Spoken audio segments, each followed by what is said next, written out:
Chaque usage est différent, chaque paysage est différent.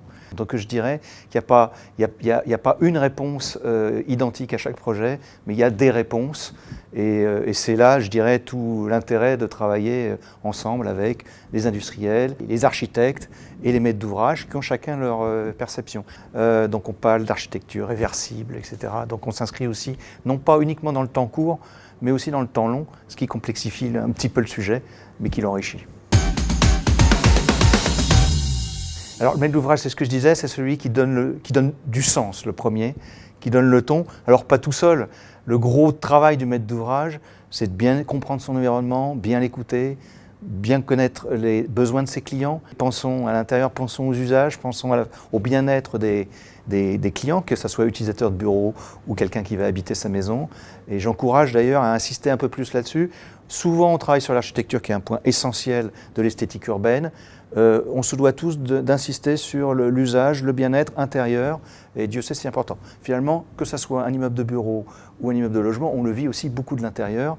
Donc je dirais qu'on a une responsabilité sur ces thèmes-là. Alors après, on a d'autres types de responsabilités qui sont très importants en ce moment, qui sont les aspects biodiversité, développement durable. Pendant longtemps, ça a été des mots, maintenant on est bien tous convaincus que ça a un intérêt. Bien sûr que c'est une contrainte. On ne peut pas rapidement dire passer dessus. C'est une contrainte parce que ça demande beaucoup plus de complexité, beaucoup plus de vigilance, faire appel à d'autres corps de métier.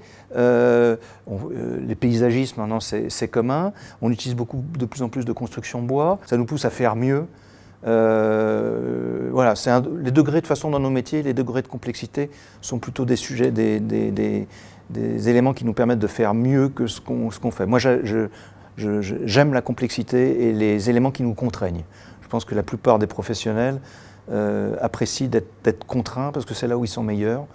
Donc ça peut être des contraintes d'usage, des contraintes techniques, des contraintes d'environnement, mais c'est aussi des contraintes de traiter nos logements dans le temps. On travaille beaucoup sur la réversibilité et le fait que les choses puissent être modifiées, changées dans le temps, adaptables. On ne passera jamais assez de temps sur le bien-être, le bien-vivre à l'intérieur des logements. Les usages changent. On parle beaucoup de coworking, mais aussi on parle de co-living. On parle de générations différentes qui vivent ensemble. Et donc tout ça, ça amène effectivement un bien-être et des réflexions, en tout cas, qu'on doit travailler avec nos amis architectes et industriels sur les nouveaux logements. Beaucoup plus de lumière. Là, je pense que Tecnal est très porté sur ce sujet-là. Les lumières, les espaces, les hauteurs de plafond. Donc tout ça, c'est ce que j'appelle l'harmonie. À un prix, évidemment, tout ça, il faut que les gens nos concitoyens puissent l'acheter. Finalement, si on travaille, c'est pour que les gens puissent se sentir bien dans leur environnement, à la fois familial et de travail. Et c'est très porteur en ce moment. Donc je pense qu'on est finalement peut-être qu'au début de beaucoup. Il s'est fait des très belles choses, mais que là, qu'il y a une vraie réflexion sur le paysage, sur l'intérieur, sur l'architecture. Éco-techno. Couleur. Émotion. Rupture. Bien vu.